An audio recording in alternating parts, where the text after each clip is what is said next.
खबर आ रही है। 4 मार्च ਨੂੰ ਦੂਜਾ ਬੈਚ ਸਿੰਗਾਪੁਰ ਜਾਵੇਗਾ। ਸਰਕਾਰੀ ਸਕੂਲਾਂ ਦੇ ਪ੍ਰਿੰਸੀਪਲਸ ਦਾ ਬੈਚ ਰਵਾਨਾ ਹੋਏਗਾ। ਇਸ ਤੋਂ ਪਹਿਲਾਂ ਇੱਕ ਬੈਚ ਗਿਆ ਸੀ ਤਾਂ ਹੁਣ ਦੂਜਾ ਬੈਚ ਰਵਾਨਾ ਕੀਤਾ ਜਾਣਾ ਹੈ। ਪੜ੍ਹਾਈ ਦੀਆਂ ਆਧੁਨਿਕ ਤਕਨੀਕਾਂ ਦੀ ਟ੍ਰੇਨਿੰਗ ਲਿੱਤੀ ਜਾਣੀ ਹੈ। ਤਾਂ 4 ਮਾਰਚ ਤੈਅ ਕੀਤੀ ਗਈ ਹੈ ਤਾਰੀਖ। ਸਰਕਾਰੀ ਸਕੂਲਾਂ ਦੇ ਪ੍ਰਿੰਸੀਪਲਸ ਜਿਹੜੇ ਨੇ ਉਸ ਦਾ ਦੂਜਾ ਬੈਚ ਰਵਾਨਾ ਹੋਏਗਾ। पढ़ाई ਦੀਆਂ आधुनिक तकनीकों की ट्रेनिंग ली जाएगी। पहला भी उत्थे बाकायदा सैमीनार से जिस लिए भेजा गया सी प्रिंसीपल्स और 11 मार्च ਨੂੰ ट्रेनिंग जी है करके वापस आएंगे। पहले बैच ਨੂੰ लैके दसिए कि जबरदस्त बवाल होया सी। कई तरह के सवाल जिहड़े ने वो खड़े हुए सन और खास तौर पर जो गवर्नर के वलों भी इन्हां ही प्रिंसीपल्स की चोण ਨੂੰ लैके सवाल किया गया सी। उस वेले टसल भी वधी सी। तां हुण एक होर बैच जाएगा, एक होर बैच जाएगा।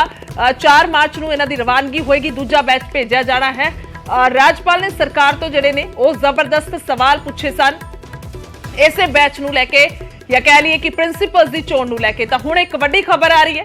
दूजे बैच ने जाना है सिंगापुर जाया जाएगा। लगातार जिक्र मंत्री और खुद सीएम करते आ रहे हैं कि आखिरकार जिहड़ी तकनीक है वो सीखी जाए कि किवें बच्चों नूं पढ़ाया जाना है। क्योंकि बच्चे सिर्फ असी जेकर स्कूल तैयार करके दे दईए, इंफ्रास्ट्रक्चर तैयार करके दे दईए तो फिर बच्चे उस हिसाब के नाल जिहड़े ने वो नहीं पढ़ पाएंगे या फिर अज दी इस जिहड़ी दौड़ है आधुनिक तकनीक उसकी दौड़ दे विच शामिल नहीं हो पाएंगे। तो इस करके पहला प्रिंसीपल ਨੂੰ ਟੈਕਨੀਕ ਆਉਣੀ ਚਾਹੀਦੀ ਹੈ। ਉਹਨਾਂ ਨੂੰ ਪਤਾ ਹੋਣਾ ਚਾਹੀਦਾ ਕਿ ਅਸੀਂ ਸਿਖਾਉਣਾ ਕੀ ਹੈ ਬੱਚਿਆਂ ਨੂੰ। ਇਸ ਦੇ ਲਈ ਟ੍ਰੇਨਿੰਗ ਅਸੀਂ ਬਾਹਰੋਂ ਦਵਾਵਾਂਗੇ, ਬਾਹਰਲੇ ਦੇਸ਼ਾਂ ਤੋਂ ਦਵਾਵਾਂਗੇ। ਸੋ ਇਸ ਦੇ ਚੱਲਦੇ ਪਹਿਲਾ ਬੈਚ ਗਿਆ ਸੀ, ਇੱਕ ਬੈਚ ਪਹਿਲਾਂ ਗਿਆ ਸੀ, ਉਸ ਦੇ ਵਿੱਚ ਪ੍ਰਿੰਸੀਪਲਸ ਗਏ ਸਨ, ਖੁਦ ਸੀਐਮ ਨੇ ਉਹਨਾਂ ਨੂੰ ਭੇਜਿਆ ਸੀ ਔਰ ਹੁਣ ਦੂਜੇ ਬੈਚ ਦੀ ਰਵਾਨਗੀ ਹੋਣੀ ਹੈ। ਤਾਂ ਸਿੱਖਿਆ ਮੰਤਰੀ ਨੇ ਹਰਜੋਤ ਬੈਂਸ ਉਹਨਾਂ ਨੇ ਟਵੀਟ ਕਰਕੇ ਜਾਣਕਾਰੀ ਦਿੱਤੀ ਹੈ ਔਰ ਲਿਖਦੇ ਨੇ ਸਾਡੇ ਮੁੱਖ ਮੰਤਰੀ ਭਗਵੰਤ ਮਾਨ ਜੀ ਦੇ ਵਿਜ਼ਨ ਮੁਤਾਬਿਕ ਪੰਜਾਬ ਦੀ ਸਕੂਲੀ ਸਿੱਖਿਆ ਨੂੰ ਵਿਸ਼ਵ ਪੱਧਰੀ ਬਣਾਉਣ ਦੇ ਲਈ ਅਸੀਂ ਸੂਬੇ ਦੇ 30 ਸਕੂਲਾਂ ਦੇ ਪ੍ਰਿੰਸੀਪਲਾਂ ਨੂੰ ਦੂਜੇ ਗਰੁੱਪ ਨੂੰ 4 ਮਾਰਚ ਤੋਂ 11 ਮਾਰਚ ਤੱਕ ਸਿੰਗਾਪੁਰ ਦੇ ਵਿਸ਼ਵ ਪ੍ਰਸਿੱਧ ਨੈਸ਼ਨਲ ਇੰਸਟੀਚਿਊਟ ਆਫ ਐਜੂਕੇਸ਼ਨ ਦੇ ਵਿੱਚ ਵਿਦੇਸ਼ੀ ਸਿਖਲਾਈ ਦੇ ਲਈ ਭੇਜ ਰਹੇ ਹਾਂ। ਤਾਂ ਇਹ ਟਵੀਟ ਕੀਤਾ ਹੈ ਹਰਜੋਤ ਬੈਂਸ ਸਿੱਖਿਆ ਮੰਤਰੀ ਨੇ ਟਵੀਟ ਕੀਤਾ ਹੈ। ਉਹਨਾਂ ਨੇ ਟਵੀਟ ਕਰਕੇ ਦੱਸਿਆ, ਜਾਣਕਾਰੀ ਦਿੱਤੀ ਹੈ ਕਿ 4 ਮਾਰਚ ਨੂੰ ਦੂਜਾ ਬੈਚ ਜਾ ਰਿਹਾ ਹੈ, 11 ਮਾਰਚ ਨੂੰ ਵਾਪਸੀ ਹੋਏਗੀ और ये फिर तो ट्रेनिंग लैके वापस आउणगे जिहड़े दूजे बैच के प्रिंसीपल्स ने। तो विवाद भी होया सी, ये भी असीं लगातार जिक्र कर रहे हैं। जवाबदेही जिहड़ी है उस लई मंगी गई सी, किस आधार ते चोण हुई है, इसे दे विचकार हुणे खबर आ रही है कि दूजा बैच जाएगा। पंकज कपाही मेरे सहयोगी फोन लाइन ते ने। पंकज, एक तो जानकारी चाहुंदे आ जो दूजा बैच जाएगा उसकी की इंफॉर्मेशन है, तो दूजा ये भी सवाल है कि गवर्नर दे वल्लों सवाल किए गए सी और यह पूछा गया सी किस आधार ते तुसीं प्रिंसीपल्स की चोण की है जिहड़े जा रहे हैं और इसे दे विचकार हुण दूजा बैच भी रवाना होएगा। जानकारी दी सिक्ख्या मंत्री ने। बिल्कुल बिल्कुल गुरजोत, 4 मार्च ਨੂੰ दूसरा बैच इत्थे सिंगापुर जाएगा। उत्थे ही क्योंकि राजपाल ਵੱਲੋਂ ਇਹ ਕਿਹਾ ਗਿਆ ਸੀਗਾ ਜਦੋਂ ਪਹਿਲਾ बैच ਸਿੰਗਾਪੁਰ ਗਿਆ ਤਾਂ ਕਿ ਇਸ ਦੀ ਜ਼ੋਨ ਸਿਲੈਕਸ਼ਨ ਨੂੰ ਲੈ ਕੇ ਸਵਾਲ ਚੁੱਕੇ ਗਏ ਸੀਗੇ ਕਿ ਕਿੰਨਾ ਖਰਚਾ ਆਇਆ, ਸਿਲੈਕਸ਼ਨ ਕਿਵੇਂ ਕੀਤੀ ਗਈ ਔਰ ਰਾਜਪਾਲ ਵੱਲੋਂ ਇਹ ਕਿਹਾ ਗਿਆ ਕਿ ਸ਼ਿਕਾਇਤ ਮਿਲੀ ਸੀਗੀ ਕਿਸੇ ਵੱਲੋਂ ਕਿ ਸਿਲੈਕਸ਼ਨ ਦਾ ਜਿਹੜਾ ਕ੍ਰਾਈਟੇਰੀਆ ਹੈ ਉਹ ਸਹੀ ਨਹੀਂ ਹੈ, ਪੈਮਾਨਾ ਸਹੀ ਨਹੀਂ ਹੈ। ਲੇਕਿਨ ਦੂਜੇ ਪਾਸੇ ਅਗਰ ਸਰਕਾਰ ਦੀ ਗੱਲ ਕੀਤੀ ਜਾਵੇ, ਸਰਕਾਰ ਲਗਾਤਾਰ ਇਸ ਬਾਬਤ ਜ਼ਿਕਰ ਕਰ ਰਹੀ ਹੈ ਕਿ ਸਾਡਾ ਐਜੂਕੇਸ਼ਨ ਦਾ ਮਾਡਲ ਹੈ। ਐਜੂਕੇਸ਼ਨ ਮਾਡਲ ਦੇ ਤਹਿਤ ਅਸੀਂ ਜਿੱਥੇ ਸਕੂਲ ਦਾ ਇਨਫਰਾਸਟ੍ਰਕਚਰ ਬਿਹਤਰ ਬਣਾਉਣਾ, ਉੱਥੇ ਹੀ ਉੱਥੋਂ ਦੇ ਟੀਚਰ, ਉੱਥੋਂ ਦੇ ਪ੍ਰਿੰਸੀਪਲ ਉਹਨਾਂ ਨੂੰ ਸਿੰਗਾਪੁਰ ਟ੍ਰੇਨਿੰਗ ਦੇ ਲਈ ਭੇਜਾਂਗੇ, ਲਗਾਤਾਰ ਭੇਜਾਂਗੇ ਔਰ ਇਸੇ ਸਿਲਸਿਲੇ ਦੇ ਤਹਿਤ 4 ਮਾਰਚ ਨੂੰ ਦੂਸਰਾ ਬੈਚ ਜਿਹੜਾ ਉਹ ਰਵਾਨਾ ਹੋ ਰਿਹਾ ਸੀ ਪ੍ਰਿੰਸੀਪਲ ਦਾ, ਜੋ ਸਿੰਗਾਪੁਰ ਦੇ ਵਿੱਚ ਤਕਰੀਬਨ 7 ਦਿਨ ਦੀ ਟ੍ਰੇਨਿੰਗ ਜਿਹੜਾ ਉਹ ਕਰੇਗਾ ਔਰ ਉੱਥੇ ਕਿਸ ਤਰੀਕੇ ਦੇ ਨਾਲ, ਕਿਉਂਕਿ ਇਹ ਕਿਹਾ ਜਾਂਦਾ ਹੈ ਕਿ ਅਗਰ ਪੰਜਾਬ ਦਾ ਸਿੱਖਿਆ ਪੱਧਰ ਵੇਖੀਏ ਭਾਰੇ ਭਾਰੇ ਬੈਗ ਹੁੰਦੇ ਨੇ, ਪ੍ਰੈਕਟੀਕਲੀ ਨਹੀਂ ਸਮਝਾਇਆ ਜਾਂਦਾ, ਥਿਓਰੈਟੀਕਲ ਜਿਹੜੇ ਪੁਰਾਣਾ ਰੀਤੀ ਰਿਵਾਜ ਚੱਲ ਰਿਹਾ ਉਸੇ ਹਿਸਾਬ ਨਾਲ ਪੜ੍ਹਾਇਆ ਜਾਂਦਾ ਹੈ। ਤਾਂ ਜਿਹੜਾ ਮਾਡਰਨ ਯੁੱਗ ਹੈ ਉਸ ਦੇ ਵਿੱਚ ਬੱਚਾ ਪ੍ਰੈਕਟੀਕਲੀ ਕਿਵੇਂ ਪੜ੍ਹੇ, किस तरीके नाल प्रेजेंटेशन होनी चाहिए है, किस तरीके दे नाल उसका क्राइटेरिया होना चाहिए, इसकी ट्रेनिंग जी है वो लीती जाएगी सिंगापुर जाके प्रिंसीपल के वालों। तो इस वजह करके दूसरा बैच जो रवाना हो रहा है जी। ठीक है पंकज, धन्यवाद है मुढ़ली जानकारी लई, धन्यवाद है। सो ये विवाद है और विवाद दे विचाले दूजा बैच रवाना हो रहा है जिवें जिक्र कर रहे ने साडे सहयोगी पंकज कपाही भी। तो साडे नाल फोन लाइन ते मलविंदर कंग जुड़ चुके ने, चीफ स्पोक्स परसन ने पंजाब दे आम आदमी पार्टी दे, और दूसरे पासे मनजिंदर सिरसा जुड़ चुके हैं जो कि इस वेले बीजेपी च ने और साबका प्रधान भी ने डीएसजीएमसी दे। कंग साहब तुहाडे तो सवाल लेना चाहांगी पहला ਦੂਜਾ ਬੈਚ ਰਵਾਨਾ ਹੋ ਰਿਹਾ ਹੈ ਤਾਂ ਚੰਗੀ ਗੱਲ ਹੈ, ਕਿਉਂਕਿ ਲਗਾਤਾਰ ਜ਼ਿਕਰ ਸਰਕਾਰ ਕਰਦੀ ਹੈ ਕਿ ਅਸੀਂ ਟ੍ਰੇਨਿੰਗ ਲਈ ਬਾਹਰ ਭੇਜਣਾ ਹੈ, ਸਿੱਖਿਆ ਨੀਤੀ ਨੂੰ ਹੋਰ ਵਧੀਆ ਤਰੀਕੇ ਦੇ ਨਾਲ ਸਟਰੋਂਗ ਬਣਾਉਣਾ ਹੈ। ਪਰ ਇਹ ਸਵਾਲ ਵੀ ਗਵਰਨਰ ਨੇ ਪਿਛਲੇ ਦਿਨਾਂ 'ਚ ਕੀਤੇ ਸੀ ਕਿ ਪਹਿਲਾ ਬੈਚ ਤੁਸੀਂ ਕਿਸ ਆਧਾਰ ਤੇ ਪ੍ਰਿੰਸੀਪਲਸ ਦਾ ਭੇਜਿਆ ਹੈ, ਆਧਾਰ ਜਿਹੜਾ ਕੀ ਰੱਖਿਆ ਗਿਆ ਸੀ ਚੋਣ ਦਾ, ਕਿੰਨੇ ਪੈਸੇ ਲੱਗੇ।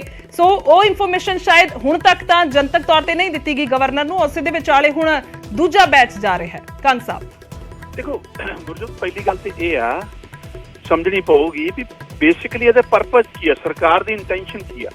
ਸਰਕਾਰ ਦੀ, ਪੰਜਾਬ ਸਰਕਾਰ ਦੀ ਜਿਹੜੀ ਇੰਟੈਂਸ਼ਨ ਹੈ ਜਾਂ ਆਮ ਆਦਮੀ ਪਾਰਟੀ ਦਾ ਜੋ ਏਜੰਡਾ ਹੈ ਕਿ ਦੁਨੀਆ ਦਾ ਜਿਹੜਾ ਐਜੂਕੇਸ਼ਨ ਸਿਸਟਮ ਹੈ, ਫੋਰ ਐਗਜ਼ਾਮਪਲ ਅੱਜ ਫਿਨਲੈਂਡ ਵਰਗੇ ਕੰਟਰੀਜ਼ ਹੈ, ਆਸਟਰੀਆ, ਜਿੱਥੇ USA, ਉੱਥੇ ਹਾਇਰ ਐਜੂਕੇਸ਼ਨ 'ਚ ਜਿਹੜੀ ਸਟੂਡੈਂਟਸ ਦੀ ਇਨਰੋਲਮੈਂਟ ਹੈ 80 ਤੋਂ 90% ਤੱਕ ਹੈ।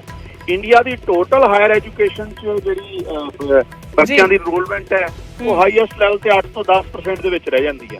ਸੋ ਅੱਜ ਲੋੜ ਹੈ ਕਿ ਜਿਹੜਾ ਸਾਡਾ ਬੁਨਿਆਦੀ ਐਜੂਕੇਸ਼ਨ ਢਾਂਚਾ ਆ ਉਹਨੂੰ ਮੋਡੀਫਾਈ ਕਰਨ ਦੀ ਗੱਲ ਹੈ।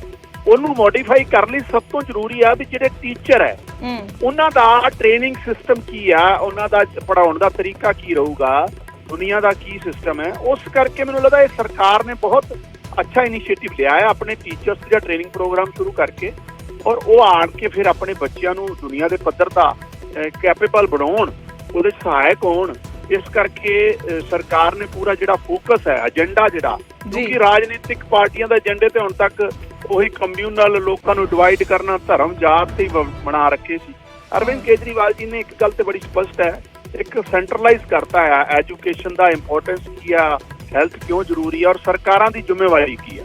ਸੋ ਉਸ ਕੜੀ 'ਚ ਪੰਜਾਬ ਸਰਕਾਰ ਹੁਣ ਦੂਸਰਾ ਬੈਚ ਭੇਜ ਰਹੀ ਹੈ, ਔਰ ਆਉਣ ਵਾਲੇ ਟਾਈਮ 'ਚ ਅਸੀਂ ਸਾਰੇ ਹੋਰ ਵੀ ਭੇਜਾਂਗੇ। ਜਿਸ ਤੱਕ ਗਵਰਨਰ ਸਾਹਿਬ ਦੀ ਗੱਲ ਹੈ, ਦੇਖੋ ਗਵਰਨਰ ਸਾਹਿਬ ਦਾ ਜਿਹੜਾ ਰੋਜ਼ ਡੇ ਟੂ ਡੇ ਅਫੇਅਰਸ 'ਚ ਇੰਟਰਫੇਰੈਂਸ ਸੀ, ਉਹ ਤੇ ਅਸੀਂ ਇਤਰਾਜ਼ ਉਠਾਇਆ ਸੀ, ਉਹ ਬਿਲਕੁਲ ਵਾਜਬ ਵੀ ਸੀ, ਉਹ ਲਗਾਤਾਰ ਕੀਤਾ, ਇਹਨਾਂ ਨੇ ਇੱਕ ਵਾਰ ਨਹੀਂ ਕੀਤਾ। ਔਰ ਗਵਰਨਰ ਦਾ ਕੰਮ ਹੈ ਕਨਸਟੀਟਿਊਸ਼ਨਲ ਕ੍ਰਾਈਸਿਸ ਦੇ ਟਾਈਮ ਕੋਈ ਇਹੋ ਜਿਹੀ ਗੱਲ ਹੈ, ਉਹਦਾ ਵੀ ਇੱਕ ਪ੍ਰੋਸੀਜਰ ਹੈ, ਇਹ ਨਹੀਂ ਮੀਡੀਆ ਜਾ ਕੇ ਚਿੱਠੀਆਂ ਲਿਖਣੀਆਂ।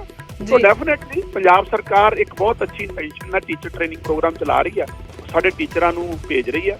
ਉਹਦੇ ਨਾਲ ਪੰਜਾਬ ਦੇ ਬੱਚਿਆਂ ਨੂੰ ਵੀ ਫਾਇਦਾ ਹੋਊ, ਪੰਜਾਬ ਦੇ ਭਵਿੱਖ ਨੂੰ ਫਾਇਦਾ ਹੋਊ। ਠੀਕ ਹੈ, ਕੰਗ ਸਾਹਿਬ ਬਣੇ ਰਹੋ। ਸਿਰਸਾ ਸਾਹਿਬ ਦੂਜੇ ਪਾਸੇ ਮੌਜੂਦ ਨੇ। ਸਿਰਸਾ ਸਾਹਿਬ ਕੀ ਕਹੋਗੇ, ਕਿਉਂਕਿ ਦੂਜਾ ਬੈਚ ਭੇਜਿਆ ਜਾਏਗਾ, ਮਕਸਦ ਸਰਕਾਰ ਦਾ ਕਹਿਣਾ ਹੈ ਇੱਕੋ ਹੀ ਹੈ ਕਿ ਵਧੀਆ ਤਰੀਕੇ ਦੇ ਨਾਲ ਬੱਚਿਆਂ ਨੂੰ ਪੜ੍ਹਾਉਣਾ ਹੈ, ਅੱਗੇ ਜਿਹੜਾ ਭਵਿੱਖ ਬੱਚਿਆਂ ਦਾ ਆਵੇ ਉਹ ਵਧੀਆ ਤਰੀਕੇ ਦੇ ਨਾਲ ਆਪਣਾ ਕੰਮ ਕਰ ਸਕੇ ਔਰ ਟੈਕਨੀਕ ਸਹੀ ਹੋਵੇ। ਸਭ ਤੋਂ ਵੱਡਾ ਮਸਲਾ ਇਹ ਦੱਸਿਆ ਜਾ ਰਿਹਾ ਹੈ। ਸਿਰਸਾ ਸਾਹਿਬ ਨਹੀਂ, ਅੱਛੀ ਗੱਲ ਆ, ਹੋਣੀ ਚਾਹੀਦੀ ਆ, ਪਰ ਜੋ ਅਸੀਂ ਦਿੱਲੀ 'ਚ ਦੇਖਿਆ ਹੈ, ਮੈਨੂੰ ਨਹੀਂ ਪਤਾ ਜੇ ਪੰਜਾਬ ਦਾ ਵੀ ਲੱਗ ਜੂ 2 ਦਿਨਾਂ 'ਚ ਪਤਾ। ਦਿੱਲੀ 'ਚ ਮੈਂ ਦੇਖਿਆ ਕਿ ਇੱਥੇ ਕੀ ਕਰਦੇ ਸੀ, ਐਜੂਕੇਸ਼ਨ ਦੀ ਆੜ ਦੇ ਅੰਦਰ ਸ਼ਰਾਬ ਦਾ ਕਾਰੋਬਾਰ ਕੀਤਾ ਗਿਆ। ਦਿਖਾਏ ਸਕੂਲ ਗਏ, ਲੋਕਾਂ ਨੂੰ ਧਿਆਨ ਡਿਵਰਟ ਸਕੂਲਾਂ ਵੱਲ ਕੀਤਾ ਗਿਆ ਸੀ, ਲੋਕ ਬਾਹਰ ਭੇਜ ਰਹੇ ਆ, ਪ੍ਰੋਫੈਸਰ ਭੇਜ ਰਹੇ ਆ, ਪੜ੍ਹਨ ਭੇਜ ਰਹੇ ਆ। ਔਰ ਪਿੱਛੋਂ ਜਦੋਂ ਕੋਵਿਡ ਦੇ ਅੰਦਰ ਲੋਕ ਮਰ ਰਹੇ ਸੀ, ਉਸ ਵੇਲੇ ਇੱਕ ਪਾਲਿਸੀ ਬਣਾ ਕੇ ਪ੍ਰਾਈਵੇਟ ਲੋਕਾਂ ਨੂੰ ਚੁੱਪ-ਚਾਪ ਸ਼ਰਾਬ ਦੇ ਟਿਕ ਕੰਮ ਦੇ ਦਿੱਤੇ, ਔਰ ਉਹਦੇ 'ਚ ਉਹਨਾਂ ਨੂੰ ਕਿੰਨੇ ਹਜ਼ਾਰਾਂ ਕਰੋੜ ਰੁਪਏ ਦਾ ਲਾਭ ਹੋਇਆ, ਜਿਹਦੇ ਕਰਕੇ ਅੱਜ ਮੁੱਖ ਮੰਤਰੀ ਜੇਲ੍ਹ 'ਚ ਗਏ। ਸੋ ਦਿਖਾਇਆ ਕੀ ਗਿਆ, ਦਿਖਾਇਆ ਗਿਆ ਐਜੂਕੇਸ਼ਨ, ਕਿ ਅਸੀਂ ਐਜੂਕੇਸ਼ਨ, ਔਰ ਕੀਤਾ ਗਿਆ ਪਰਦੇ ਪਿੱਛੇ ਸ਼ਰਾਬ ਦਾ ਕਾਰੋਬਾਰ। ਹੁਣ ਗੱਲ ਇਹ ਆ ਕਿ ਗਵਰਨਰ ਸਾਹਿਬ ਨੇ ਇੱਕੋ ਗੱਲ ਪੁੱਛੀ ਆ ਵੀ ਤੁਹਾਡਾ ਕ੍ਰਾਈਟੇਰੀਆ ਕੀ, ਤੁਸੀਂ ਭੇਜਿਆ ਕੀ ਆ। ਮੈਂ ਮੰਨ ਕੇ ਚੱਲਦਾ ਕਿ ਇਹਨਾਂ ਨੇ ਅੱਛੇ ਤਰੀਕੇ ਨਾਲ ਭੇਜਿਆ ਹੋਊਗਾ, ਕੋਈ ਘਪਲਾ ਨਹੀਂ ਕੀਤਾ ਹੋਊਗਾ, ਮੈਂ ਬਿਲਕੁਲ ਹੀ ਮੰਨਦਾ। ਫਿਰ ਦੱਸਣ 'ਚ ਕੀ ਇਤਰਾਜ਼ ਆ। ਜੇ ਤੁਸੀਂ ਕੀਤਾ ਵੀ ਕੁਝ ਗਲਤ ਨਹੀਂ, ਦੱਸ ਵੀ ਨਹੀਂ ਰਹੇ, ਇਹਦਾ ਮਤਲਬ ਇਹ ਆ ਕਿ ਤੁਸੀਂ ਚੀਜ਼ਾਂ ਨੂੰ ਡਿਵਰਟ ਕਰਨਾ ਚਾਹ ਰਹੇ ਜੇ ਜਾਣ-ਬੁੱਝ ਕੇ, ਤਾਂ ਕਿ ਜਿਹੜਾ ਮੇਨ ਇਸ਼ੂਜ਼ ਨੇ ਉਹ ਸਾਹਮਣੇ ਨਾ ਆਉਣ। ਹੁਣ ਜਿਵੇਂ 2 ਦਿਨ ਤੋਂ ਤੁਹਾਨੂੰ ਪਤਾ ਲੱਗਾ ਪੰਜਾਬ ਦੇ ਅੰਦਰ ਵੀ ਉਹੀ ਸ਼ਰਾਬ ਪਾਲਿਸੀ ਲੈ ਕੇ ਆਏ ਸੀ ਜੋ ਦਿੱਲੀ 'ਚ ਲੈ ਕੇ ਆਏ ਸੀ, ਜਿਹਦੇ ਨਾਲ ਦਿੱਲੀ ਦੀ ਸਰਕਾਰ ਨੂੰ ਘਾਟਾ ਹੋਇਆ ਤੇ ਸ਼ਰਾਬ ਦੇ ਕਾਰੋਬਾਰੀਆਂ ਨੂੰ 2.5,000 ਕਰੋੜ ਰੁਪਏ ਦਾ ਇੱਕ ਨੂੰ ਲਾਭ ਹੋ ਗਿਆ। ਦਿੱਲੀ ਅੰਦਰ ਉਹੀ ਪਾਲਿਸੀ ਨੂੰ 2 ਤੋਂ 10% ਕਰਕੇ ਦਿੱਲੀ 'ਚ ਵੀ ਪੰਜਾਬ 'ਚ ਵੀ ਲੈ ਕੇ ਆਏ ਨੇ। ਮਤਲਬ ਮੈਨੂੰ ਇਹ ਖਦਸ਼ਾ ਹੈ ਕਿ ਇਹੀ ਗਲਤ ਨਹੀਂ ਕਿਤੇ ਕਿ ਇਸੇ ਨੂੰ ਡਿਵਰਟ ਕੀਤਾ ਜਾ ਰਿਹਾ ਹੋਵੇ, ਗਵਰਨਰ ਸਾਹਿਬ ਨਾਲ ਲੜਾਈ ਪਵਾਈ ਜਾ ਰਹੀ ਹੋਵੇ, ਤਾਂ ਕਿ ਕਨਫਰੰਟੇਸ਼ਨ 'ਚ ਗੱਲ ਪਊਗੀ, ਅਖਬਾਰਾਂ ਦਾ, ਟੀਵੀਆਂ ਦਾ ਧਿਆਨ ਦੂਜੇ ਪਾਸੇ ਹੋ ਜਾਊਗਾ, ਔਰ ਇਹ ਸਾਰੀ ਲੜਾਈ ਦਾ ਲਾਭ ਜਿਹੜਾ ਇਸ ਦੇ ਦੌਰਾਨ ਇਹ ਸ਼ਰਾਬ ਦਾ ਘੁਟਾਲਾ ਜਿਹੜਾ ਦੱਬਿਆ ਰਹਿ ਜਾਊਗਾ। ਅਗਰ ਐਸਾ ਮਕਸਦ ਆ ਤੇ ਮੈਨੂੰ ਲੱਗਦਾ ਗਲਤ ਆ, ਔਰ ਅਗਰ ਐਸਾ ਮਕਸਦ ਨਹੀਂ, ਅਗਰ ਐਜੂਕੇਸ਼ਨ ਹੀ ਮਕਸਦ ਆ ਤੇ ਅੱਛੀ ਗੱਲ ਆ, ਫਿਰ ਗਵਰਨਰ ਸਾਹਿਬ ਨੂੰ ਜਾਣਕਾਰੀ ਵੀ ਦੇ ਦੇਣੀ ਚਾਹੀਦੀ ਆ। ਇਹਦੇ ਅੰਦਰ ਕਨਫਰੰਟੇਸ਼ਨ 'ਚ ਪੈ ਕੇ ਤੇ ਝਗੜਾ ਪਾ ਕੇ ਤੇ ਜਾਣ-ਬੁੱਝ ਕੇ ਨੁਕਸਾਨ ਕਰਨਾ ਪੰਜਾਬ ਦੇ ਕੋਈ ਚੰਗੀ ਗੱਲ ਨਹੀਂ ਹੈ। ਚਲੋ ਜਵਾਬ ਲੈ ਲੈਣੇ। ਹਾਂਜੀ ਕੰਗ ਸਾਹਿਬ, ਪਹਿਲੀ ਗੱਲ ਜਿਸ ਤੱਕ ਕਨਫਰੰਟੇਸ਼ਨ ਦੀ ਗੱਲ ਹੈ, ਇਹ ਬੜਾ ਵੱਡਾ ਬੁਨਿਆਦੀ ਸਵਾਲ ਹੈ ਵੀ ਜਿੱਥੇ ਨਾਨ BJP ਰੂਲ ਸਟੇਟ ਹੈ, ਪੰਜਾਬ, ਦਿੱਲੀ, ਈਵਨ ਵੈਸਟ ਬੰਗਾਲ, ਤਾਮਿਲਨਾਡੂ, ਉੱਥੇ ਹੀ ਗਵਰਨਰ ਕਿਉਂ ਲੜਾਈ ਸਿੰਘ ਵਸਾ ਰਿਹਾ? ਇਹ ਵੱਡਾ ਸਵਾਲ ਹੈ, ਔਰ ਲੋਕ ਸੋਚ ਰਹੇ ਆ ਕਿ ਜਿੱਥੇ BJP ਡਾਇਰੈਕਟ ਤੌਰ ਤੇ ਸੱਤਾ 'ਚ ਨਹੀਂ ਆ ਪਾਉਂਦੀ, ਉੱਥੇ ਗਵਰਨਰ ਦਾ ਆਫਿਸ ਦਾ ਮਿਸਯੂਜ਼ ਹੁੰਦਾ। ਈਵਨ ਮਾਨਯੋਗ ਸੁਪਰੀਮ ਕੋਰਟ ਨੇ ਵੀ ਇਹ ਤੇ ਟਿੱਪਣੀ ਕਰਤੀ ਹੈ ਪਿਛਲੇ ਦਿਨਾਂ 'ਚ ਵੀ ਗਵਰਨਰ ਜਿਹੜਾ ਹੈ ਰਾਜਨੀਤੀ ਤੋਂ ਦੂਰ ਰਹਿਣ। ਦੂਜੀ ਗੱਲ, ਮੈਂ ਪਹਿਲਾਂ ਵੀ ਕਿਹਾ, ਭਾਜਪਾ ਔਰ ਮੋਦੀ ਸਾਹਿਬ ਦੀ ਜਿਹੜੀ ਪੂਰੀ ਪੋਲਿਟਿਕਸ ਹੈ ਉਹ ਹੈਗੀ ਆ ਕਮਿਊਨਿਟੀਜ਼ ਨੂੰ ਡਿਵਾਈਡ ਕਰਕੇ, ਕਮਿਊਨਲ ਤੌਰ ਤੇ ਵੋਟਾਂ ਦਾ ਪੋਲਰਾਈਜੇਸ਼ਨ ਕਰਕੇ। ਔਰ ਦੇਖੋ ਪਿਛਲੇ 9 ਸਾਲਾਂ 'ਚ ਮਹਿੰਗਾਈ ਹਾਈਐਸਟ ਲੈਵਲ ਤੇ ਪਹੁੰਚ ਗਈ, ਬੇਰੁਜ਼ਗਾਰੀ ਵੀ ਇਤਿਹਾਸ 'ਚ ਹਾਈਐਸਟ ਲੈਵਲ ਤੇ ਪਹੁੰਚ ਗਈ। ਉਹ ਨਹੀਂ ਚਾਹੁੰਦੇ ਕਿ ਅਰਵਿੰਦ ਕੇਜਰੀਵਾਲ ਜੀ ਜਿਹੜਾ ਐਜੂਕੇਸ਼ਨ ਵੱਲ ਲੋਕਾਂ ਦਾ ਧਿਆਨ ਖਿੱਚ ਰਿਹਾ, ਜਿਹੜਾ ਸਿਹਤ ਵੱਲ ਧਿਆਨ ਖਿੱਚ ਰਿਹਾ, ਇੰਪਲੋਇਮੈਂਟ, ਬੀਜੇਪੀ ਕਦੀ ਨਹੀਂ ਚਾਹੂਗੀ ਕਿ ਅਰਵਿੰਦ ਕੇਜਰੀਵਾਲ ਜੀ ਦਾ ਏਜੰਡਾ ਅੱਗੇ ਵਧੇ। ਔਰ ਇਸੇ ਕਰਕੇ ਮਨੀਸ਼ ਸਿਸੋਦੀਆ ਜੀ ਦਾ ਤਾਂ ਪੂਰਾ ਸਾਫ਼ ਸੁਥਰਾ ਕਿਰਦਾਰ ਹੈ। ਔਰ ਜਿਸ ਤਰੀਕੇ ਨਾਲ ਇਹਨਾਂ ਨੇ ਝੂਠੇ ਕੇਸਾਂ 'ਚ ਅੰਦਰ ਕੀਤਾ ਉਹ ਵੀ ਲੋਕ ਦੇਖ ਰਹੇ ਆ।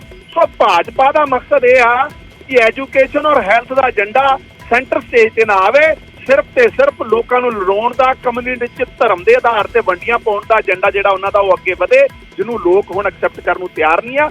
ਇਸ ਕਰਕੇ ਭਾਜਪਾ ਨੂੰ ਦਿੱਕਤ ਹੈ, ਇਸੇ ਕਰਕੇ ਸਾਡੇ ਲੀਡਰਾਂ ਦੇ ਖਿਲਾਫ ਕੇਸ ਦਰਜ ਕਰ ਰਿਹਾ ਔਰ ਇਸੇ ਕਰਕੇ ਹੀ ਗਵਰਨਰ ਦੇ ਆਫਿਸ ਦੀ ਜਿਹੜੀ ਆ ਮਿਸਯੂਜ਼ ਹੋ ਰਿਹਾ। ਜੀ ਠੀਕ ਹੈ ਸਿਰਸਾ ਸਾਹਿਬ, ਸਿੱਧਾ ਸਪਸ਼ਟ ਹੈ। ਜੇਕਰ ਅਸੀਂ ਗੱਲ ਕਰੀਏ ਤਾਂ ਇਹ ਕਹਿ ਰਹੀ ਹੈ ਸਰਕਾਰ ਕਿ ਬਹੁਤ ਸਾਰੇ ਕੰਮਕਾਰ ਅੱਗੇ ਵੀ ਕਰਨੇ ਨੇ ਔਰ ਕੀਤੇ ਵੀ ਨੇ। ਹਰ ਇੱਕ ਦੀ ਡਿਟੇਲ ਜਿਹੜੀ ਹੈ ਉਹ ਕਿਸ ਤਰੀਕੇ ਦੇ ਨਾਲ ਦੀ ਹੈ, ਜੋ ਮੈਨੂੰ ਹੁਣ ਤੱਕ ਸਮਝ ਆਇਆ, ਜੋ ਗੱਲ ਆਪਣੀ ਸਰਕਾਰ ਰੱਖ ਰਹੀ ਹੈ। ਵਾਪਸ ਆਵਾਂਗੇ, ਦਲਜੀਤ ਚੀਮਾ ਵੀ ਸਾਡੇ ਨਾਲ ਜੁੜ ਗਏ ਨੇ, ਸ਼੍ਰੋਮਣੀ ਅਕਾਲੀ ਦਲ ਤੋਂ ਸੀਨੀਅਰ ਆਗੂ ਨੇ। ਚੀਮਾ ਸਾਹਿਬ, ਤੁਸੀਂ ਕੀ ਕਹੋਗੇ ਸਭ ਤੋਂ ਪਹਿਲਾਂ, ਕਿਉਂਕਿ ਦੂਜਾ ਬੈਚ ਜਾਣ ਲੱਗਿਆ ਹੈ, 4 ਮਾਰਚ ਨੂੰ ਦੂਜਾ ਬੈਚ ਜਾਵੇਗਾ ਪ੍ਰਿੰਸੀਪਲਸ ਦਾ, ਜਿਹੜੇ ਕਿ ਸਿੰਗਾਪੁਰ ਜਾਣਗੇ ਔਰ ਉੱਥੋਂ ਸਿੱਖਿਆ ਲੈ ਕੇ ਆਉਣਗੇ, ਯਾਨੀ ਕਿ ਤਕਨੀਕ ਜਿਹੜੀ ਹੈ ਉਸ ਨੂੰ ਹੋਰ ਵਧਾਇਆ ਜਾਏਗਾ। ਦੇਖੋ ਗੱਲ ਇਹ ਹੈ ਕਿ ਜਿਹੜਾ ਟ੍ਰੇਨਿੰਗ ਹੈਗਾ ਇੱਕ ਰੈਗੂਲਰ ਫੀਚਰ ਹੈ। ਟੀਚਰ ਟ੍ਰੇਨਿੰਗ ਇੰਪੋਰਟੈਂਟ ਹੁੰਦੀ ਹੈ, ਇਸ ਕਰਕੇ ਲਗਾਤਾਰ ਟੀਚਰ ਟ੍ਰੇਨਿੰਗ ਜਿਹੜੀ ਹੈ ਉਹ ਹੁੰਦੀ ਰਹਿਣੀ ਚਾਹੀਦੀ ਹੈ। ਇਸ ਗੱਲ ਦੇ ਤੇ ਮੈਂ ਹਮੇਸ਼ਾ ਹੱਕ ਕਿ ਜਿਹੜੀ ਵੀ ਕੋਈ ਵਰਡ ਦੇ ਵਿੱਚ ਨਵੀਂ ਚੀਜ਼ ਹੁੰਦੀ ਹੈ ਉਹਦੇ ਬਾਰੇ ਟੀਚਰਸ ਨੂੰ ਅਵੇਅਰ ਕਰਨਾ।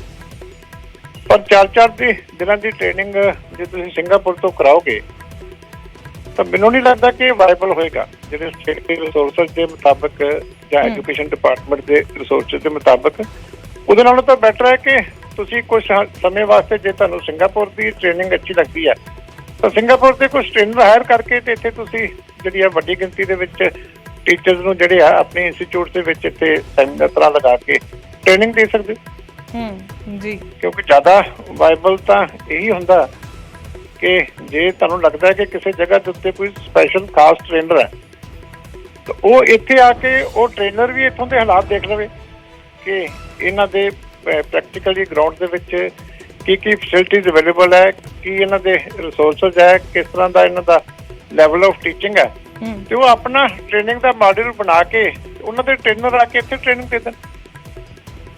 ਉਹ ਸਟੇਟ ਵਾਸਤੇ ਵਾਇਬਲ ਵੀ ਹੋਏਗਾ, ਜ਼ਿਆਦਾ ਇਫੈਕਟਿਵ ਹੋਏਗਾ। ਬਾਕੀ ਜੇ ਡਰਾਮੇਬਾਜ਼ੀ ਕਰਨੀ ਹੈ ਉਹ ਬਹੁਤ ਵਧੀਆ, ਕਿਉਂਕਿ ਐਕਚੁਅਲ ਹੁੰਦਾ ਇਹ ਹੈ ਕਿ ਜਦੋਂ ਤੁਸੀਂ ਦੂਜੇ ਕੰਟਰੀ 'ਚ ਜਾਂਦੇ ਹੋ 4 ਦਿਨ ਦੇ ਵਿੱਚ ਤਾਂ ਤੁਹਾਨੂੰ ਉਹਨਾਂ ਦੇ ਟੀਚਰ ਦਾ ਐਕਸੈਂਟ ਵੀ ਸਮਝ ਨਹੀਂ ਆਉਂਦਾ। ਪ੍ਰੈਕਟੀਕਲੀ ਤੁਸੀਂ ਕਹਿ ਰਹੇ ਹੋ ਤੁਸੀਂ ਟ੍ਰੇਨਿੰਗ ਲੈਣੀ ਹੈ, ਉਹਨਾਂ ਦੀ ਇੰਗਲਿਸ਼ ਬੋਲਣ ਦਾ ਜਿਹੜਾ ਸਟਾਈਲ ਹੈ ਤੇ ਜਿਹੜਾ ਤੁਹਾਡਾ ਕਮਿਊਨੀਕੇਟ ਕਰਨ ਦਾ ਸਟਾਈਲ ਹੈ ਉਹਨਾਂ ਦਾ, 4 ਦਿਨਾਂ ਦੇ ਵਿੱਚ ਤਾਂ ਇਹ ਤਾਲਮੇਲ ਹੀ ਨਹੀਂ ਬਣਦਾ ਕੁਝ। ਉਹ ਕਹਿਣਾ ਕੀ ਚਾਹੁੰਦੇ ਆ ਤੇ ਤੁਸੀਂ ਉਹ 'ਚੋਂ ਗੇਨ ਕੀ ਕਰਦੇ ਹੋ। ਪਰ ਇੱਕ ਪਹਿਲ ਨੂੰ ਤੁਸੀਂ ਸ਼ਲਾਘਾ ਕਰਦੇ ਹੋ, ਇੱਕ ਪਹਿਲ ਦੀ ਚੀਮਾ ਸਾਹਿਬ? ਨਹੀਂ, ਪਹਿਲ ਦੇ ਪਹਿਲੀ ਵਾਰੀ ਨਹੀਂ ਹੋਈ, ਇਹ ਮੇਰੇ ਖਿਆਲ ਦੇ ਦਹਾਕਿਆਂ ਤੋਂ ਚੱਲਦੀ ਹੈ ਜਿਹੜੀ ਹੈ। ਆਪਣੇ ਪੰਜਾਬ ਦੇ ਟੀਚਰ ਪਹਿਲਾਂ ਕੈਨੇਡਾ ਵੀ 1 ਮਹੀਨੇ ਦੀ ਟ੍ਰੇਨਿੰਗ ਲੈ ਕੇ ਆਏ ਸੀ, ਪਰ ਉਹ ਮਕਸਦ ਇਹ ਸੀ ਕਿ ਮਾਸਟਰ ਟ੍ਰੇਨਰ ਤਿਆਰ ਕੀਤੇ ਗਏ ਸੀ। ਅੱਛਾ, ਉਹ ਜਿਹੜੇ ਭੇਜੇ ਸੀ ਉਹਨਾਂ ਨੂੰ ਮਾਸਟਰ ਟ੍ਰੇਨਰ ਵਾਸਤੇ ਟ੍ਰੇਨਿੰਗ ਦਵਾਈ ਗਈ ਸੀ ਕਿ ਉਹ ਆ ਕੇ ਬਾਕੀਆਂ ਨੂੰ ਟ੍ਰੇਨ ਕਰਨ। ਇਹ ਕਿਹੜੇ ਸਾਲ ਦਾ ਜ਼ਿਕਰ ਕਰੇ ਚੀਮਾ ਸਾਹਿਬ, ਜਦੋਂ ਕੈਨੇਡਾ ਗਏ ਸੀ? ਮੇਰੇ ਖਿਆਲ 2014-15 ਦੇ ਲੱਗੇ 14-15 ਜਿਹੜੀ ਹੈ ਉਹ ਬੈਚ ਗਿਆ ਸੀਗਾ। ਉਦੋਂ 1 ਮਹੀਨਾ ਪੂਰੇ ਜਿਹੜੀ ਹੈਗੀ ਹੈ ਕੈਨੇਡਾ ਟ੍ਰੇਨਿੰਗ ਕਰਕੇ ਆਏ ਸੀ ਜੀ। ਲੇਕਿਨ ਉਸ ਤੋਂ ਪਹਿਲਾਂ ਟ੍ਰੇਨਰ ਇੱਥੇ ਵਿਜ਼ਿਟ ਕਰਦੇ ਆ ਜਿਨ੍ਹਾਂ ਨੇ ਟ੍ਰੇਨਿੰਗ ਦੇਣੀ ਆ।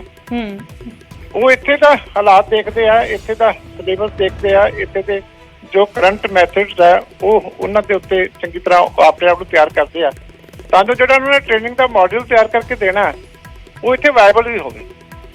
ਇੱਕ ਸਵਾਲ ਹੋਰ ਹੈ ਚੀਮਾ ਸਾਹਿਬ, ਹਾਲਾਂਕਿ ਕੰਗ ਸਾਹਿਬ ਵੀ ਸਾਡੇ ਨਾਲ ਦੂਜੇ ਪਾਸੇ ਬਣੇ ਹੋਏ ਨੇ। ਗਵਰਨਰ ਹੋਰਾਂ ਦੇ ਵੱਲੋਂ ਪੁੱਛਿਆ ਗਿਆ ਸੀ ਕਿ ਕਿਸ ਆਧਾਰ ਤੇ ਚੋਣ ਕੀਤੀ ਗਈ ਹੈ ਪ੍ਰਿੰਸੀਪਲਸ ਦੀ। ਉਹ ਕਿਹਾ ਜਾ ਰਿਹਾ ਹਾਲੇ ਤੱਕ ਕੋਈ ਜਵਾਬ ਨਹੀਂ ਦਿੱਤਾ ਹੈ ਸਰਕਾਰ ਦੇ ਵੱਲੋਂ। ਇਸੇ ਦੇ ਵਿਚਾਲੇ ਦੂਜਾ ਬੈਚ ਭੇਜਿਆ ਜਾ ਰਿਹਾ। ਤੁਹਾਨੂੰ ਕੀ ਲੱਗਦਾ ਹੈ, ਇਹ ਲੋੜ ਹੈ ਕਿ ਗਵਰਨਰ ਨੂੰ ਸਾਰੀ ਡਿਟੇਲ ਦਿੱਤੀ ਜਾਵੇ ਕਿ ਕਿਹੜੇ ਆਧਾਰ ਤੇ ਪ੍ਰਿੰਸੀਪਲਸ ਦੀ ਚੋਣ ਹੋ ਰਹੀ ਹੈ? ਜਦੋਂ ਸਟੇਟ ਦੇ ਵਿੱਚ ਸਾਡੇ ਕੋਲ ਪ੍ਰਿੰਸੀਪਲਾਂ ਦੀ ਗਿਣਤੀ ਜਿਹੜੀ ਹੈ ਬਹੁਤ ਵੱਡੀ ਹੈ ਇਸ ਕਰਕੇ ਨੈਚੁਰਲੀ ਹੈ ਕਿ ਇੱਕ ਲੈਵਲ ਜਿਹੜਾ ਪਲੇਇੰਗ ਫੀਲਡ ਹੈ ਉਹ ਹਰ ਇੱਕ ਨੂੰ ਪ੍ਰਿੰਸੀਪਲ ਜਿਹੜੇ ਅੱਛੇ ਨੇ ਸਾਰਿਆਂ ਨੂੰ ਮਿਲਣਾ ਚਾਹੀਦਾ ਜੀ। ਉਹਦੇ ਵਾਸਤੇ ਜ਼ਰੂਰੀ ਹੁੰਦਾ ਕਿਉਂਕਿ ਤੁਸੀਂ ਪਬਲਿਕ ਮਨੀ ਯੂਜ਼ ਕਰਨੀ ਹੈ, ਹੂੰ, ਉਹਦੇ ਵਾਸਤੇ ਜ਼ਰੂਰੀ ਹੁੰਦਾ ਕਿ ਇੱਕ ਮੈਰਿਟ ਦੇ ਉੱਤੇ ਕ੍ਰਾਈਟੇਰੀਆ ਸੈੱਟ ਕੀਤਾ ਜਾਵੇ ਜਿਹੜਾ ਠੀਕ ਹੈ, ਠੀਕ ਉਹ ਉਸ ਤੋਂ ਪਹਿਲਾਂ ਤੁਸੀਂ ਸਿਲੈਕਸ਼ਨ ਕਰੋਗੇ ਤਾਂ ਫਿਰ ਬਿਲਕੁਲ ਹੀ ਫਾਇਦਾ ਨਹੀਂ। ਹੂੰ, ਆਫਟਰ ਜਿਹੜੇ ਬੰਦੇ ਡਿਜ਼ਰਵ ਕਰਦੇ ਆ ਕਿ ਜਿਨ੍ਹਾਂ ਨੂੰ ਹੋਰ ਬੈਟਰ ਟ੍ਰੇਨਿੰਗ ਦੀ ਲੋੜ ਆ, ਜਿਹੜੇ ਇੱਥੇ ਆ ਕੇ ਵਾਪਸ ਕੰਟਰੀਬਿਊਟ ਵੀ ਕਰ ਸਕਦੇ ਆ, ਉਹ ਕ੍ਰਾਈਟੇਰੀਆ ਡੈਫੀਨਿਟਲੀ ਬਿਨਾਂ ਲੇ ਡਾਊਨ ਕੀਤੇ ਤੁਸੀਂ ਜਿਹੜਾ ਹੈਗਾ ਇੰਨਾ ਪੈਸਾ ਉੱਤੇ ਕਿਵੇਂ ਖਰਚ ਕਰੋਗੇ ਸਟੇਟ ਦਾ, ਆਫਟਰ ਟੈਕਸ ਪੇਅਰ ਦਾ ਪੈਸਾ।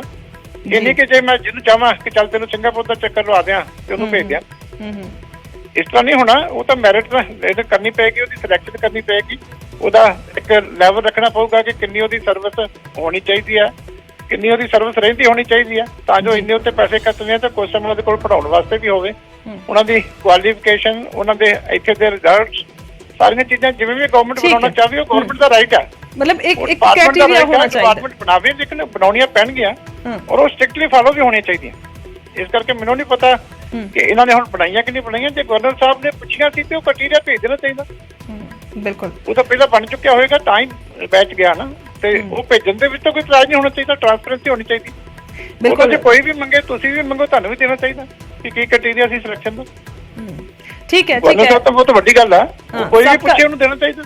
ਸਾਬਕਾ ਸਿੱਖਿਆ ਮੰਤਰੀ ਵੀ ਹੋ ਤੁਸੀਂ, ਬਿਲਕੁਲ ਤੁਹਾਡੇ ਕੋਲ ਐਜੂਕੇਸ਼ਨ ਡਿਪਾਰਟਮੈਂਟ ਵੀ ਰਿਹਾ ਹੈ। ਕੰਗ ਸਾਹਿਬ, ਚੀਮਾ ਸਾਹਿਬ ਕਹਿ ਰਹੇ ਨੇ ਕਿ ਇੱਕ ਕ੍ਰਾਈਟੇਰੀਆ ਹੋਣਾ ਚਾਹੀਦਾ ਔਰ ਜੇਕਰ ਚੋਣ ਨੂੰ ਲੈ ਕੇ ਕੋਈ ਸਵਾਲ ਪੁੱਛਦਾ ਹੈ, ਕੋਈ ਵੀ ਹੋਵੇ ਭਾਵੇਂ, ਉਸ ਨੂੰ ਦੱਸਿਆ ਜਾਵੇ।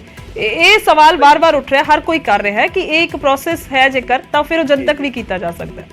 ਦੇਖੋ ਗੁਰਜੋਤ, ਦੋ ਤਿੰਨ ਗੱਲਾਂ ਆ, ਮੈਂ ਜ਼ਰੂਰ ਜਵਾਬ ਦੇਣਾ ਚਾਹੂੰਗਾ ਚੀਮਾ ਸਾਹਿਬ। ਇੱਕ ਤੇ ਇਹਨਾਂ ਨੇ ਕਿਹਾ ਮੈਥਡ ਦੀ ਗੱਲ। ਦੇਖੋ ਟੀਚਰ ਉੱਥੇ ਕੋਈ ਜਿਹੜਾ ਉਹਨਾਂ ਦਾ ਮੈਥਡ ਹੈ ਜਾਂ ਉਹਨਾਂ ਦਾ ਜਿਹੜਾ ਕਨਸੈਪਟ ਹੈ ਉਹਨੂੰ ਸਮਝਣ ਜਾਂਦੇ, ਉਹਦੇ ਲਈ ਕੋਈ ਮਹੀਨਿਆਂ ਦੀ ਟ੍ਰੇਨਿੰਗ ਦੀ ਲੋੜ ਨਹੀਂ ਹੁੰਦੀ ਔਰ ਉਹਦੇ ਵਾਸਤੇ ਉਹਨਾਂ ਦਾ ਪੂਰਾ ਇਨਫਰਾਸਟ੍ਰਕਚਰ ਇੱਥੇ ਸ਼ਿਫਟ ਨਹੀਂ ਕੀਤਾ ਜਾ ਸਕਦਾ।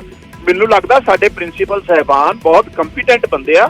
ਹਾਲਾਂਕਿ ਅਕਾਲੀ ਦਲ ਦੇ ਉੱਤੇ ਸਵਾਲ ਖੜੇ ਕੀਤੇ, ਉਹਨਾਂ ਨੂੰ ਸਮਝ ਨਹੀਂ ਆਉਣਾ ਜਾ ਕੇ ਉੱਤੇ ਪਤਾ ਨਹੀਂ ਲੱਗਣਾ, ਲੇਕਿਨ ਬਹੁਤ ਹੀ ਕੰਪੀਟੈਂਟ ਸਾਡੇ ਪ੍ਰਿੰਸੀਪਲ ਸਾਹਿਬਾਨ ਆ। ਲੇਕਿਨ ਦੁਨੀਆ ਇਸ ਤਰ੍ਹਾਂ ਦਾ ਕੀ ਮੈਥਡ ਇਸ ਦੀ ਕੀ ਆ ਉਹਨੂੰ ਸਮਝਣ ਵਾਸਤੇ ਨਹੀਂ ਆਉਂਦੀ। ਇੱਕ ਗੱਲ, ਦੂਜੀ ਇਹਨਾਂ ਨੇ ਕਹੀ ਆ ਗਵਰਨਰ ਨੂੰ ਦੇਣ ਦੀ। ਦੇਖੋ ਗਵਰਨਰ ਨੂੰ ਹਰੇਕ ਜਿਹੜਾ ਰੂਟੀਨ ਦਾ ਮਾਮਲਾ ਆ, ਇੱਕ ਕਾਉਂਸਲ ਆਫ ਮਿਨਿਸਟਰ ਦਾ ਜਿਹੜਾ ਵੀ ਕੋਈ ਫੈਸਲਾ ਆ, ਉਹ ਗਵਰਨਰ ਕੋਲ ਜਾਣਾ ਹੀ ਜਾਣਾ ਹੈ, ਇਹ ਪ੍ਰੋਸੀਜਰ ਹੈ।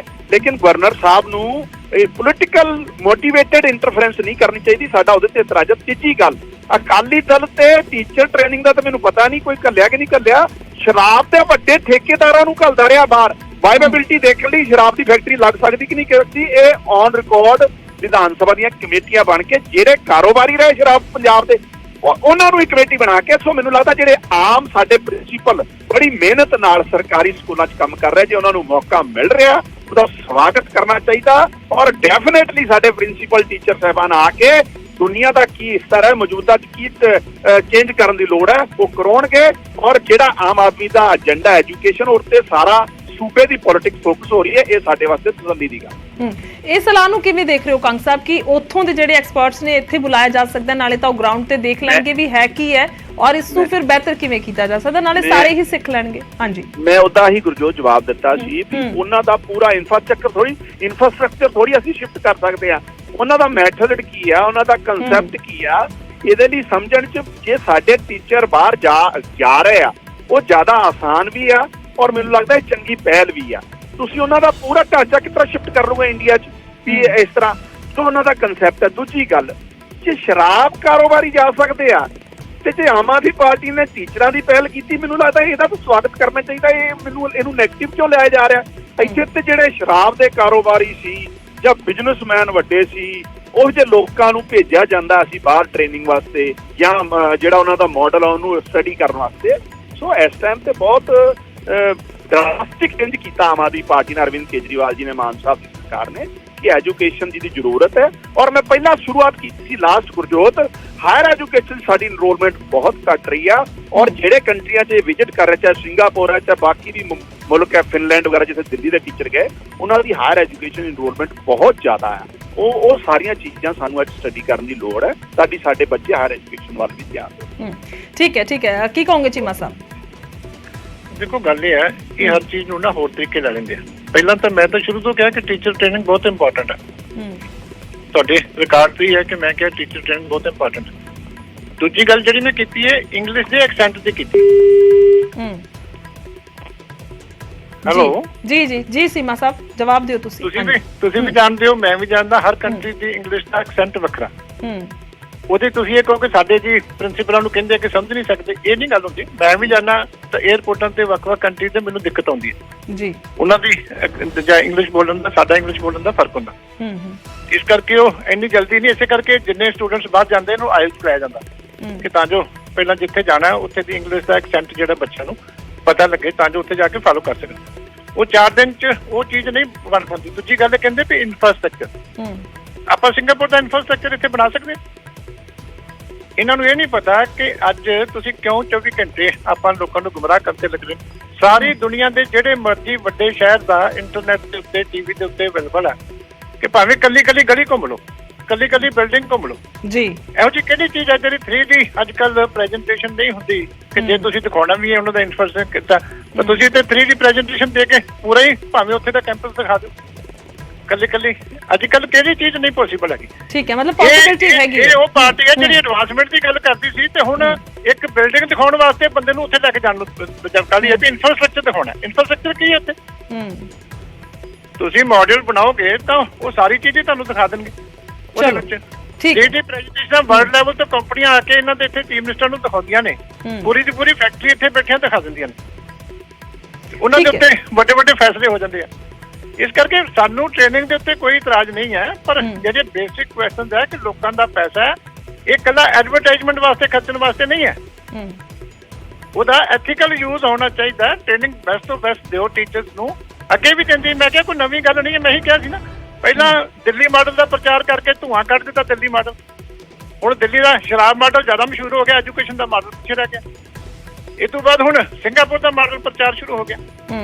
ਚਲੋ ਪੋਸਿਬਿਲਿਟੀਜ਼ ਦੀ ਗੱਲ ਕਰ ਰਹੇ ਹੋ ਸ਼ਰਾਬ ਮਾਡਲ ਤਾਂ ਇਹਨਾਂ ਦਾ ਵੀ ਜਿਹੜਾ ਦੁਨੀਆ 'ਚ ਪਪੂਲਰ ਹੋ ਗਿਆ, ਜਿਹੜਾ ਉਹ ਵੀ ਇਲਜ਼ਾਮ ਲਗਾ ਰਹੇ ਨੇ ਕਿ ਸ਼ਰਾਬ ਕਾਰੋਬਾਰੀਆਂ ਸ਼ਰਾਬ ਦੇ ਠੇਕੇ ਕਿਵੇਂ ਖੁੱਲ੍ਹਣੇ, ਉਹਦੇ ਲਈ ਬਾਹਰ ਭੇਜਿਆ ਗਿਆ ਸੀ। ਵੱਡੇ ਕੋਈ ਵੀ ਇੰਡਸਟਰੀ ਲੱਗਦੀ ਹੈ ਉਹਦਾ ਕਿਤੇ ਉਹਦੀ ਜਿਹੜੀ ਹੈਗੀ ਬੈਸਟ ਟੈਕਨੋਲੋਜੀ ਮਿਲਦੀ ਹੈ ਉਹਨੂੰ ਕੋਈ ਦੇਖਣ ਜਾਂਦਾ, ਕੋਈ ਕੀ ਤਰ੍ਹਾਂ ਦੇ ਉਸੇ ਤਰ੍ਹਾਂ ਤੇ ਉਹ ਕਹਿ ਰਹੇ ਨੇ ਕਿ ਅਸੀਂ ਇਹ ਕੰਮ ਕਰ ਰਹੇ ਹਾਂ। ਸਿੱਖਿਆ ਜਿਹੜਾ ਦਿੱਲੀ ਦਾ ਮਾਡਲ, ਜਿਹੜਾ ਦਿੱਲੀ ਦਾ ਸ਼ਰਾਬ ਦਾ ਮਾਡਲ ਹੈ, ਹੁਣ ਜੇ ਤੁਹਾਡਾ ਕਰਪਸ਼ਨ ਫੜੀ ਗਈ, ਘੁਟਾਲਾ ਫੜਿਆ ਗਿਆ, ਮੰਤਰੀ ਅੰਦਰ ਹੋ ਗਿਆ, ਤੇ ਉਹਦਾ ਮਤਲਬ ਇਹ ਥੋੜੀ ਕਿ ਦੂਜੇ ਕੋ ਟੂਰ ਕਰਕੇ ਆਏ ਤੇ ਸਾਰੇ ਤੁਸੀਂ ਉਹਨੂੰ ਉਸੇ ਚੀਜ਼ ਨਾਲ ਜੋੜੀ। ਚਲੋ ਮਸਲਾ ਪ੍ਰਿੰਸੀਪਲਸ ਦਾ ਹੈ। ਬਹੁਤ ਸ਼ੁਕਰੀਆ ਸਾਰੇ ਮਹਿਮਾਨਾਂ ਦਾ ਗੱਲਬਾਤ ਕਰਨ ਲਈ। ਦਲਜੀਤ ਚੀਮਾ ਤੁਹਾਡਾ ਵੀ ਧੰਨਵਾਦ, ਮਲਵਿੰਦਰ ਕੰਗ ਜੁੜੇ ਤੁਹਾਡਾ ਵੀ ਧੰਨਵਾਦ ਹੈ, ਔਰ ਦੂਸਰੇ ਪਾਸੇ ਮਨਜਿੰਦਰ ਸਿਰਸਾ ਗੱਲਬਾਤ ਕਰ ਰਹੇ ਸੀ, ਬੀਜੇਪੀ ਦਾ ਪੱਖ ਰੱਖ ਰਹੇ ਸੀ, ਉਹਨਾਂ ਦਾ ਵੀ ਸ਼ੁਕਰੀਆ। ਤਾਂ ਵਿਵਾਦ ਦੇ ਵਿਚਾਲੇ ਦੂਜਾ ਬੈਚ ਤਿਆਰ ਹੈ।